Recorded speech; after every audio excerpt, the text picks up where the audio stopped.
Hello everyone, Snow here with another video, and today we are going to talk about breeding. Now, this is one of the most important systems that we have in Pokemon. This is the system that really defines the whole economy for Pokemons in the game, and because of that reason, it's also one of the major difference from the main games. The whole process for breeding was changed to better adjust to an MMO environment, to be said, and this, in my opinion, it's also what makes Pokemon MMO one of the best MMOs for Pokemon in the moment, and what make it good for so long so far. Now in this video we will see every single detail about breeding, so this will probably be a long video, so feel free to jump around and just check the parts that you are interested in. Now, before we dive into breeding, I want to quickly show you all the locations that you have for breeding in the game.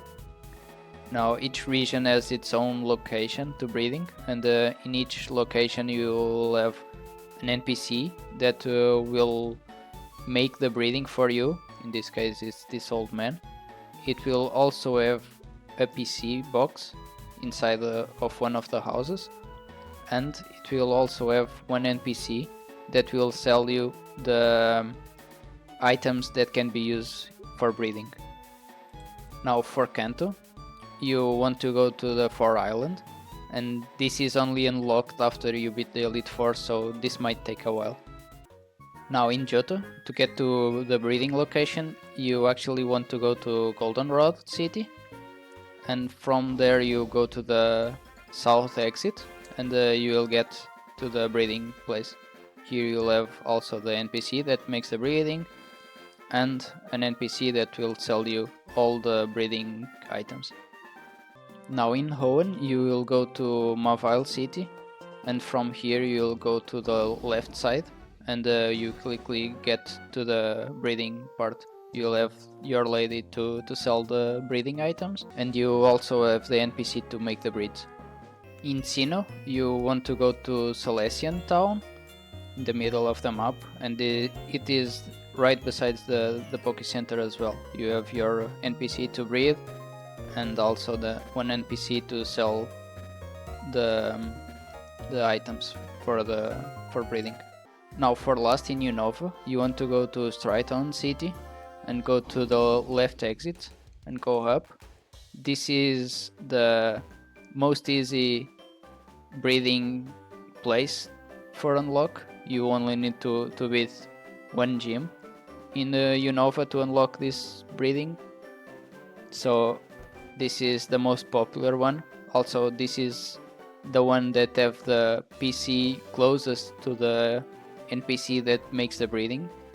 So this will always be full of people trying to egg hunt any shiny that they want. Now, two quick notes before we start. The mainly difference from the main games here is that here both parents will be consumed, so you will lose both parents that you used to breed. And the other difference is that here the hatching is based on time passed, so you don't need to go bike yourself for a long time, you just need to wait. I will dive deep in the hatching part later on the video, so stay tuned for that as well. Now, before everything, if you don't know, you will need to get a female Pokemon and a male Pokemon to breed, and the species of the Pokemon that you are breeding is always determined by the female species. So for example, this Azurill, if I breed this Azurill with this Slowpoke, I will get a Marill from this and not a Slowpoke. Now this rule is different for Dittos. Ditto can breed with everything, including males, and in the case you breed a Ditto with a male one, you always get the species from what is not the Ditto. For example, this Wailord and the Ditto will get you a Wailmer. Another big part is the egg group of the Pokemon. so you can only breed Pokemons from the same egg group or with Ditus. Ditus are a wild card here, but for example this is Azurill. It is a Water A and Fairy. You can check the egg group on your Pokédex if you ever caught that Pokemon. And so I need to breed this Azurill with any Pokemon from Water A or Fairy. Now for example I cannot breed with the Wailord. Wailord is also in the Water egg group but it's in Water B, so it's not compatible with Azurill. But the Slowpoke it is in Water A, so it is compatible. Now 3 exceptions for that rule are Ditus. Ditus cannot be bred, so you cannot use 2 Ditus to get another Ditu. This is the only Pokemon that you can ever breed for. Another one is baby Pokemons. Those baby Pokemons are exclusive for an egg group that cannot breed. These Pokemons can be obtained by breeding, but you can never breed with them. The last case are genderless Pokemons. So genderless Pokemons, you can also check on the Pokédex. Genderless Pokemons can only breed with the same species. So for example, Magnemite is a genderless Pokemon, but it cannot breed with this Staryu because they are from different species. You need to breed Staryus with Staryus and Magnemites with Magnemites. The only exception is again Ditu, that Ditu can breed with everything, excluding baby Pokemon. Now that we are on the baby Pokemon's topic, there are some of them that you cannot get by basic breeding. For example, Azurill cannot be obtained by just breeding Azumarill or Marill, like in this case you always get Marill. Now to get Azurill, you actually need an incense. Incense are just one of the breeding items that you can buy from the NPCs on each breeding location. I will also have a list of all the baby Pokemons that need incense in the video. So here you just put your incense on that Pokemon. You can drag it, or if you want you can click, and I have a lot of items so I need to scroll a lot, but you can find the item you want by clicking on the item location. But with this I can actually breed the 2 Pokemons and get the baby version. Now here is a full list of the baby Pokemons and each instance that you need to get them. This can be helpful to complete the Pokédex, for example, or if you want to get any of those, like Munchlax is an utility mon that can be very useful to get. Another step that you also can do while breeding is that you can choose the gender in the end for that breed. So for example here I have a Lapras and a Gible that I want to breed into a female Lapras. I can guarantee the gender of that Pokemon if you don't for an extra price. This extra price will depend on the species. For example here, if I pick a female Lapras, I will need to pay 5k for it. We'll just get it. And now I want to breed this Eevee to get a female Eevee, but Eevee is different because you have a gender split in Eevee that is 75-25, so 75 of the Eevees will be male and 25 will be female. So in this case the price will be increased for a female one. The price will go from 5k to 21k at max, depending on the species. Now for genderless Pokemons this is not the case. You doesn't even get you the chance to choose, it just gets you the breed instantly. So in this case you don't have any choice, so you will not pay anything for this one. Now another great topic in the breeding is egg moves. Now some Pokemons have some egg moves that can be learned by breeding. All of those egg moves can be found on Pokédex under the move tabs in the end of the list. So every single move that you see here with the tag egg needs to be given to the Pokemon by breeding. Now Squirtle here is one of the most popular examples for this, because you can use Squirtle with Water Sprout for some endgame activities, and Water Sprout is an egg move. But this is also one of the most difficult egg moves you can find in the game, because the way you transfer egg moves is by breeding with a Pokemon that already knows that move. But sometimes those Pokemon will not share the egg group of the Pokemon that you want to have that move. So for example, Squirtle is Monster and Water A, and no Pokemon in Monster or Water A can learn by leveling or by tutoring Water Sprout. But you have Remoraid. Remoraid is a Pokemon that is in Water A and Water B, and you have a Pokemon that learns Water Sprout in Water B. So you can actually use a Wailord, for example, that learns Water Sprout naturally, breed this Wailord with the Remoraid. For example, Wailord is in Water B, so they can breed. So you can use the Wailord that knows Water Spout to transfer this Water Spout to Remoraid. This is also very important because Remoraid can also learn Water Spout via egg move.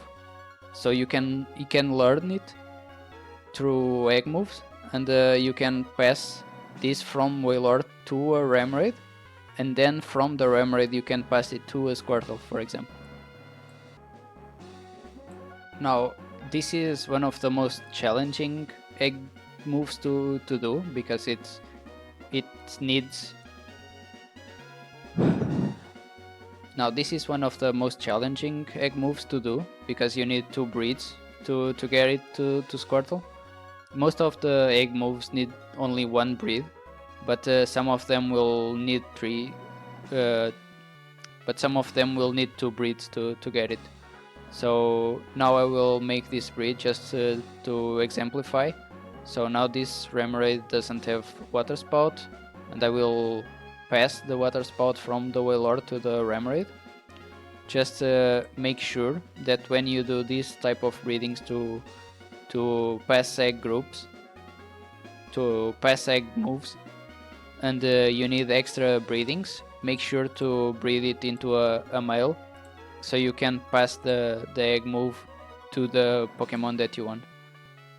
So now I will just wait a bit for the egg to complete this.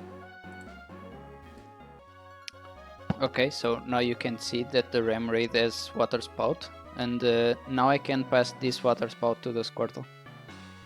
So I will put it, and as you can see here, it will learn Water Spout in the end. And here is the Squirtle. Now it has Water Sprout. Quick note about egg moves is that while breeding, if your Pokemon have an egg move, it will always prioritize that move to stick with the Pokemon. So you have less chances to lose that move in the breeding process. So this also makes that checking egg moves that you want to give to your Pokemon that you are breeding the top priority. So this is the first step that you want to do in the complex breeding, is checking if your Pokemon needs an egg move. Now, if you don't know how to breed any egg move, you can actually check the Pokemmo up. This is a very helpful website that you can use to check some information on the game. For example, here they have an egg move calculator, where you can see the egg moves that you can breed in each Pokemon, and also the full process to get that egg move. For example, the one that I just did for Squirtle. I can come here and pick the water spout, and as you can see here, you need to have a Whelmer to breed with a Remoraid to breed with a Squirtle. But for example, some that are easier, like for example Eevee. Eevee sometimes want to know Wish. So you can come here, and as you can see, Eevee can learn Wish from a lot of different Pokemon. So you can easily get that move. So I will leave this site in the description if you want to check it as well. Now, after you get your egg moves that you need, the next step is IVs. So to breed IVs, you can guarantee one of the 6 stats to go to the child. So for example here, the Rapier has 31 attack. I can use one of the power items, in this case the Power Brace, to guarantee it to pass the attack stat. And for my Nidoqueen, I can use the Power Ankles to guarantee the speed IV. If you don't use those items, you will have a chance to pass either one or a middle value. I can show you here. Now this is the breed, and as you can see here, the 31 attack from the Rapier is going for the child, and the 31 speed also going for the child. If you don't use the items to guarantee the IVs, this can be used for every single one of them. For example, if I really wanted to have a low HP, I can put an HP power item on the Rapier to guarantee the 1 IV HP, but in this case I want both the 31s. So for every single other stat, this will be a random between the two numbers, where the most chance will be to be in the middle, but you can always get lucky and get the high IV stat. Now this is the Nidoran that I just bred. It has the 31 attack and the 31 speed, and I now want to give it adamant nature. So you can also guarantee natures in the breeding process by using Everstones. So for example here I have this Trico that knows adamant. I can put the Everstone here and it will pass the adamant. Now this means that I can only guarantee one IV from this breed that needs to come from the Nidoran. So for this breed I got a Trico that has 31 speed. This guarantees the 31 speed because the breed is always a number between the two, and now I can guarantee the attack on the Nidoran, and this will make my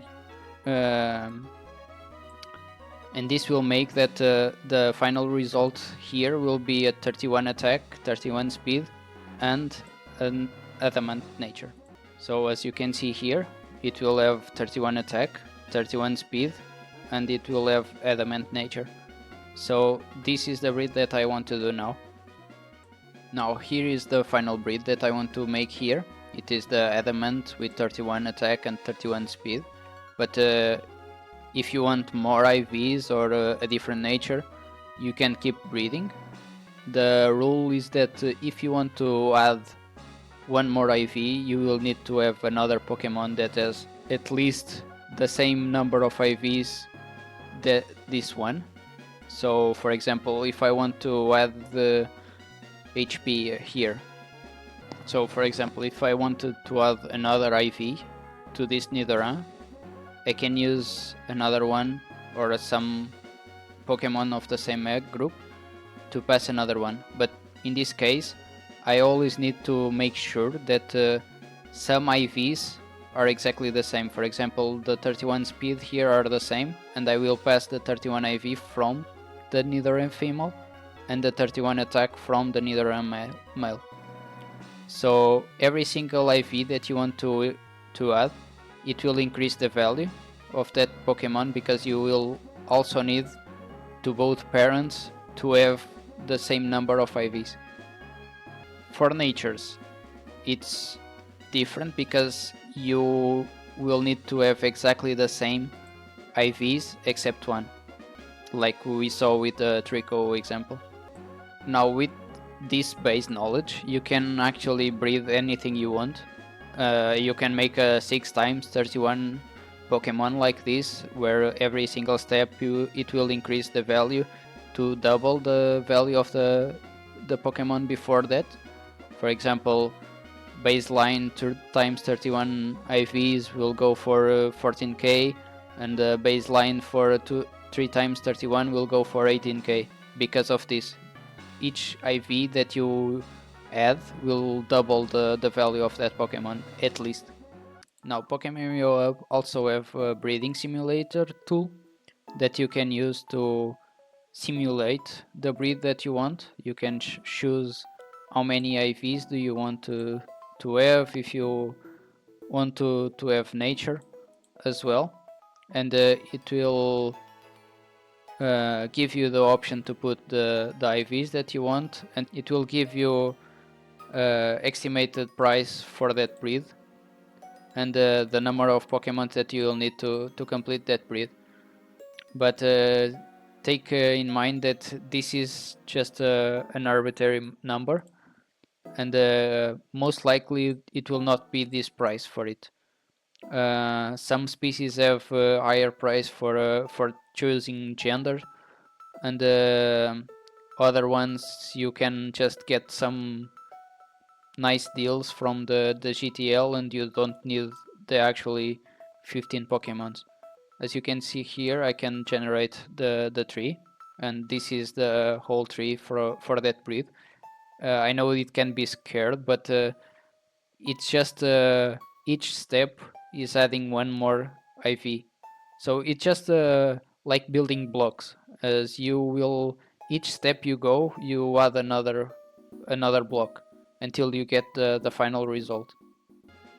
Okay, so now that you have your egg, you need to wait for it to hatch. Now in this game, the base time to hatch an egg is 6 minutes, so you will need to wait at least 6 minutes to hatch the egg. This has some complicated stuff behind it. The eggs here work with ticks and stuff like that, but you don't need to understand how this works. You can just think as waiting 6 minutes for an egg to hatch. Now you can do this faster if you have donator status. Donator status will remove 1 minute from the time to hatch. So instead of 6 minutes, it only takes 5 minutes. And you can also have a Pokemon with the ability Magma Armor or the ability Flame Body. So Flame Body and Magma Armor also work the same. And if you have a Pokemon that has this ability at the front of your party, you will get this benefit. And you also reduce 1 minute from the time. So if you have both, you are reducing from 6 minutes to 4 minutes to hatch an egg. Here are some examples of Pokemons that you can use for this. For example, Slugma, Macargo, and Camerupt all have Magma Armor. And for Flame Body, the full line of Litwick, the full line of Magmar, the full line of Slugma also have Flame Body. And Volcarona as well. And at last you can have Ponyta. The hidden ability from Ponyta is Flame Body as well, so you can have a Ponyta or a Rapidus with Flame Body. Okay, I still want to talk about 3 more topics for breeding. One of those is alpha breeding, because alphas are special for breeding. If you want to keep the Pokemon as an alpha, you need to breed it with another alpha. You cannot breed it with a known alpha. For example, here I have this Chinks with the Hypno. It will breed to a Smooch that is alpha. You can tell it is alpha by the red outline on the Pokemon here. But if I change this Drowser to the different Drowser, as you can see here, it will lose the alpha sprite. Now for last, you can also breed shinies.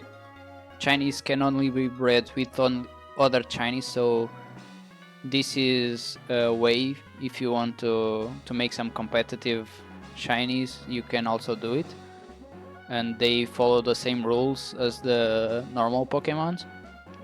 Besides the fact that you need a shiny to breed it. So this is just the same process but much more expensive. They also follow the same rule where if you have a male, you can breed it with a D2 or a same Pokemon from that egg group. But another big thing for shinies is the OT. So as you can see here, my Obama Snow has my OT. So if I want to keep this OT from me on a Snover, for example, I will need to breed this with the same species line or with the D2. So I cannot breed this Obama Snow with any plant or monster egg group Pokemon because I will lose my OT. The importance of OT here is that you will need to have a shiny OT to keep it. So for example, here this Onix have a known OT. This unknown OT is because it was bred between two shinies and neither of them were from the OT of the person that was breeding them. So you can lose OT this way if you are not careful. For example, here I could breed the Bama Snow and the Slowbro together because they are both on the monster egg group, but the result will be a Slowpoke, and I don't have any Slowpoke shiny, so I will lose the OT, and the Slowpoke that I will breed would come out with a non-OT. So this can be more expensive because of that, because you have less options to keep the OT. But if you don't care about the OT, you can easily get some shinies this way. But again, those shinies will not have the same value as shinies with OT. Now to wrap up, I want to also talk about particles.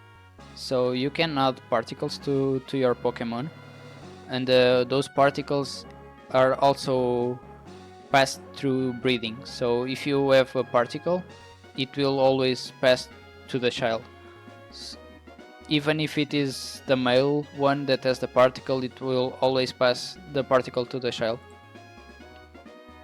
And this is also true for secret shinies. Secret shinies are actually a particle that you can add to a shiny. So if you want to add the secret shiny particle, you can breed it with another shiny that doesn't need to be a secret to get the particle. This will turn your shiny into a secret shiny. Well, that's it for me today. I hope you learned anything in this video, and if you did, feel free to leave a like and subscribe if you're not. If you have any questions or anything to add, feel free to comment as well. I will try to reply to every single comment. And that's it. Have a nice day.